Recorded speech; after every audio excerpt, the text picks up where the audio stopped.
What's up, you guys? Chet-Guthrie, the Dream Poet here, coming to you all from beautiful Nashville. To be more specific, we are right outside the Tennessee State Museum. Yes, this big, giant building right here is dedicated to this beautiful state that I call home. Anyway, you guys, Mr. Nomad Ben, he is over here in Bicentennial Park. We're gonna join him real quick before we go inside the museum. Anyway, you guys, this monument right here, this is dedicated to 200 years of the state of Tennessee. Yes, Tennessee has been around for close to 230 years.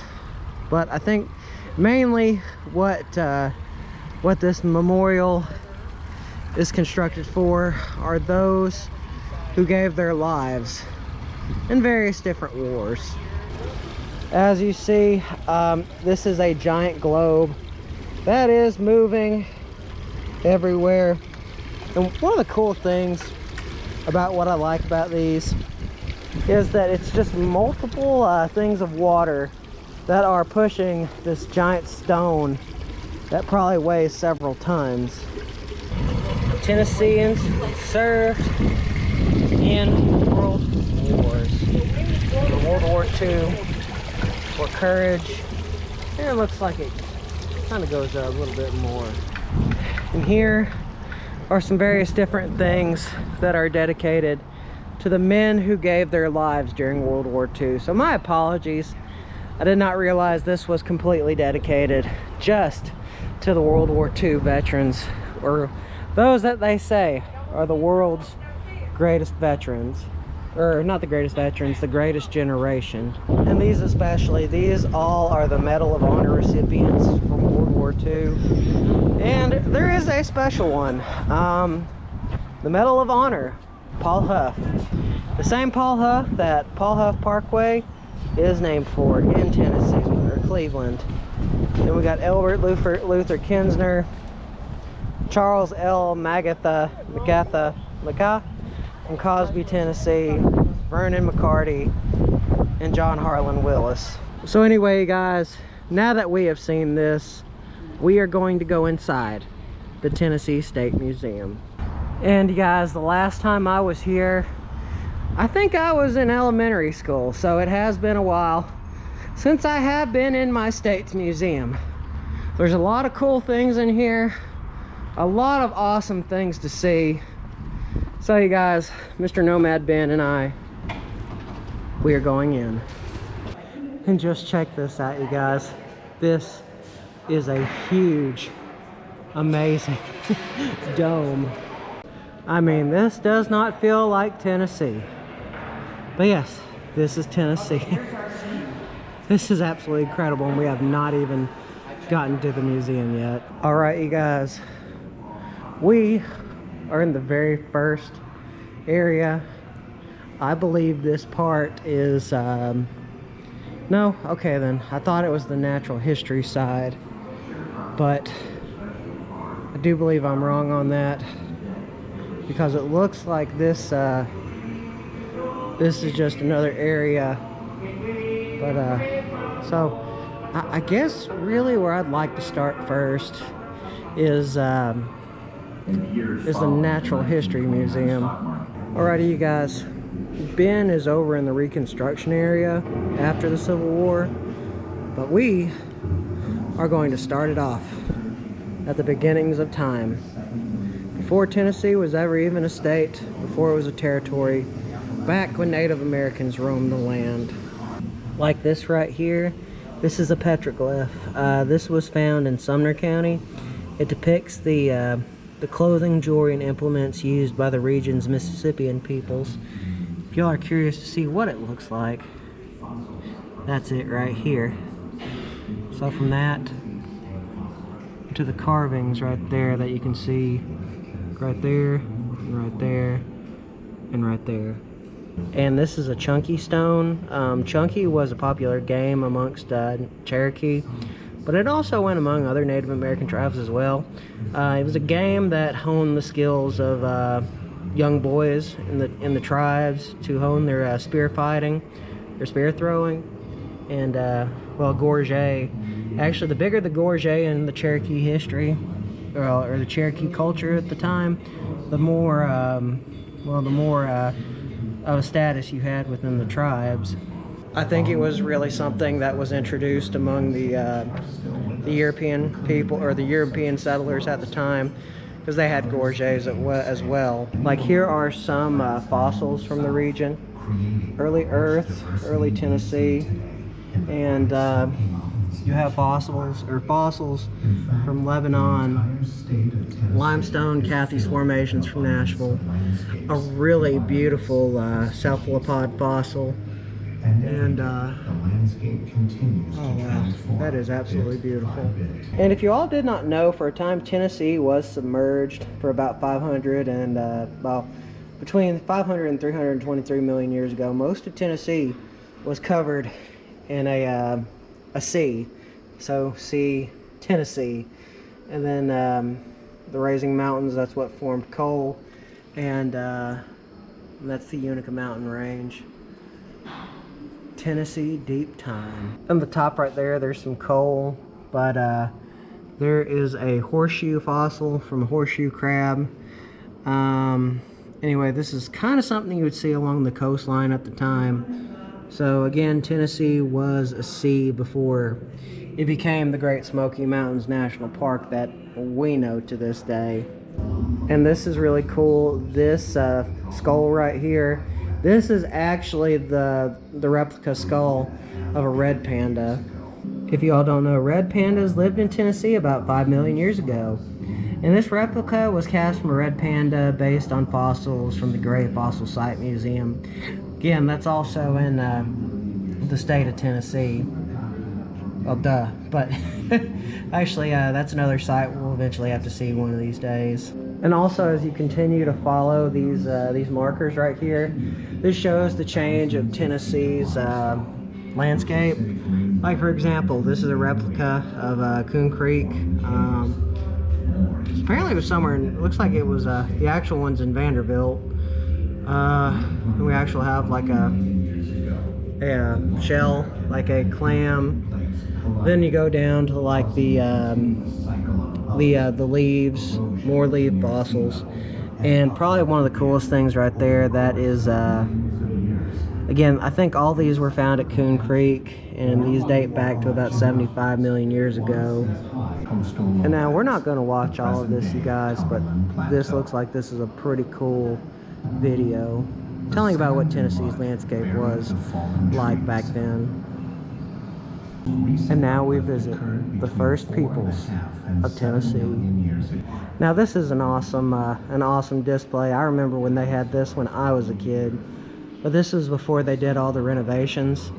But this is a what Native Americans used to do before during prehistory. They would hunt down mammoths, mastodons. Most of all this happened out in West Tennessee.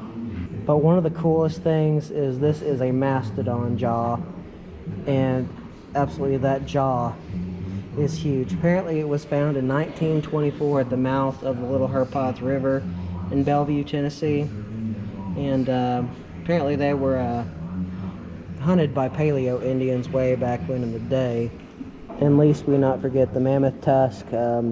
This mammoth tusk was found at a gravel bar in the Harpeth River near Franklin. So all of these were kind of like near the Middle Tennessee region, but still, that jaw is huge.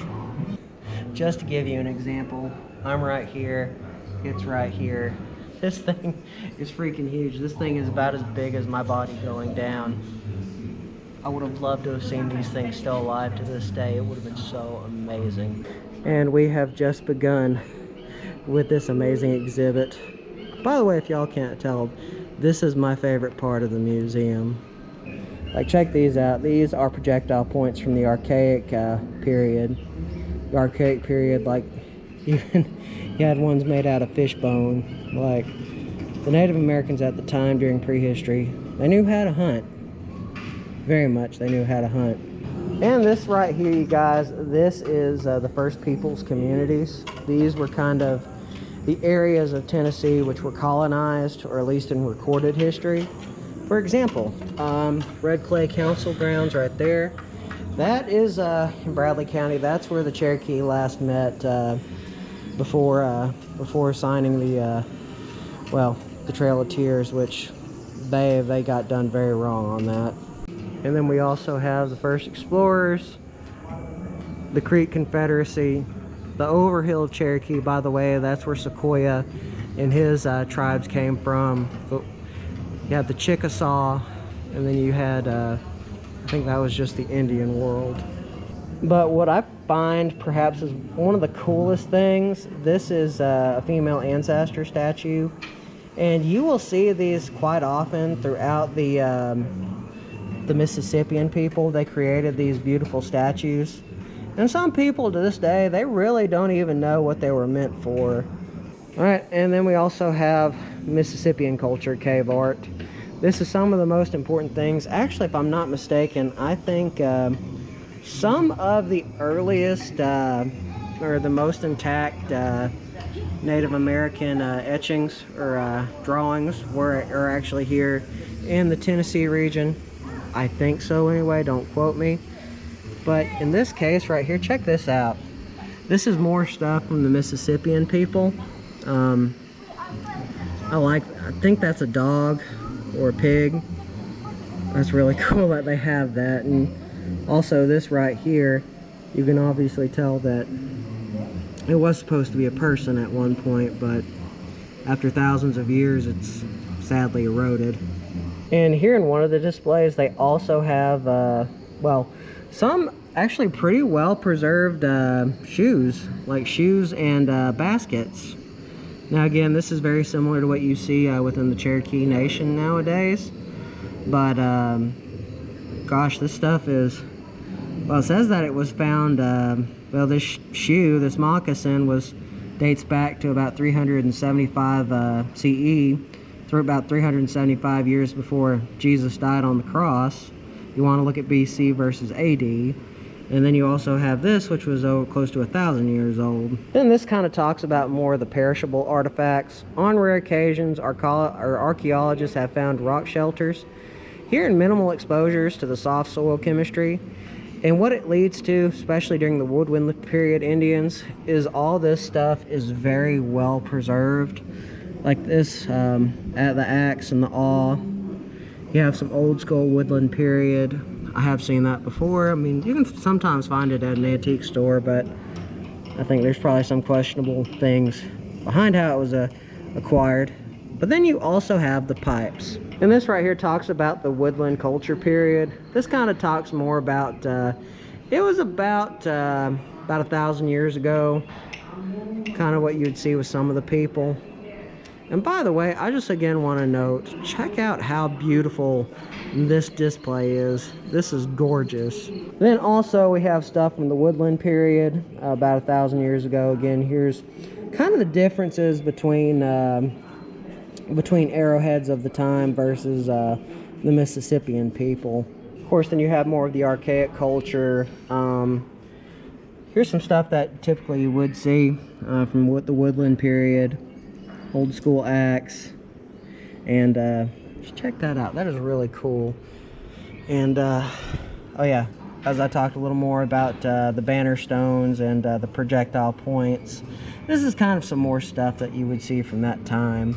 And in this case right here, this is a Choctaw blowgun with darts. This one dates back to about the 1800s. And just to compare, like how they would make these things out of river cane, and you might not think that these type of darts would be so powerful, but these things can knock out small game like rabbits, squirrels. The Cherokee and the Choctaw use these quite often. But probably one of the most incredible things that they have here at the museum, or at least the natural history side, they have an actual canoe that was dug up. I think it was dug up somewhere in West Tennessee, but because of the mud, that protected it, it has made it essentially rot-worthy to the hand, like, or not rot-worthy, but very well preserved. Perhaps maybe there's a little more history on it that we can find. But anyway, I'm not having too much luck finding it, but absolutely this canoe is huge. Alrighty, you guys, and after we saw that, we're gonna head into the Civil War and Reconstruction period. Why? Because Civil War is such an interesting piece of our nation's history. Now, probably one of the cool things that I do like about this museum is they do have a pretty nice setup of what like a camp would have looked like during the Civil War. This is Nathan Bedford Forrest. Well, I'm not going to tell you all what he started, other than you can look up his name on Google.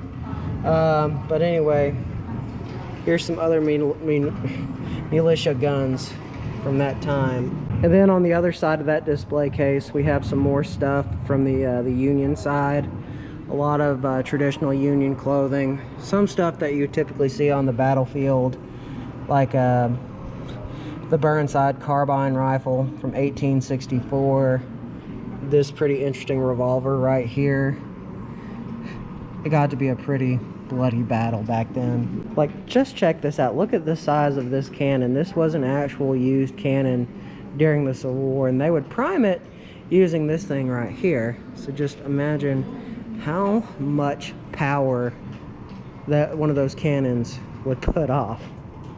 Now, this is something typical you would see from someone on the Confederate side. And over here, there is another display case. But check out this right here. This is just something that you would see typical from both camps. I really like how they went the extra mile to put the trees in there as well, and what life would have been like. And within this plexiglass case, this is what they call a war log. And you would typically see these a lot, and probably even today out in the wild, you could probably find one on an older tree.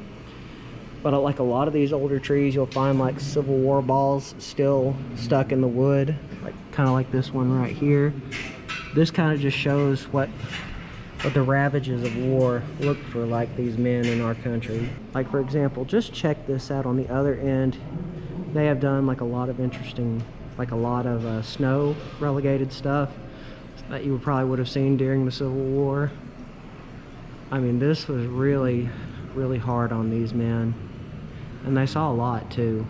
But a lot of people don't actually know, well, I'm pretty sure a lot of people don't know what Civil War medicine was like during the time. Here in this display case, this kind of shows some of the stuff that they would have used. But anyway, guys, this is another example. Like, it was pretty uncommon, or it was pretty common after the war to see men on both sides just have a missing limb. Honestly, by the end of the war, I mean, you had a lot of kids that were fighting on both sides. But anyway, it's just horrible what things happen. But imagine getting shot in the leg, and this is what they would use to cut your leg off. Now, during this time, a lot of it was they were using maggots, and that way, even if like you did have a rotting leg, I mean, this would cut down the life expectancy or the death rate exponentially because they were using maggots. A lot of people don't use that, or don't know that. All right, you guys, we are heading out now. Quite honestly, this museum is very, very large, as you all can tell. And Ben and I have already had a packed schedule, so we kind of had to go to and fro. I feel like this is enough of a good video. I mean, a little more than we can chew for this particular content, but it was worth stopping for. It is free, which is the best part. If you want to interact and do some fun things in this spot in the Bicentennial and State Museum of Tennessee, it's worth it. Save $1 or $2 and come here. It's free parking as well. It's great. What he said. But anyway, guys, next video is going to be a very fun one. We are going to Opryland, huh? Opryland. We're gonna do a little boat ride, man. An Opryland boat ride. We're gonna do it. So anyway, guys, remember, don't forget to subscribe and hit the bell icon. Always means a lot. Goes to show that y'all care and that y'all want to see more awesome videos. So without further ado, you guys, this vlog is over.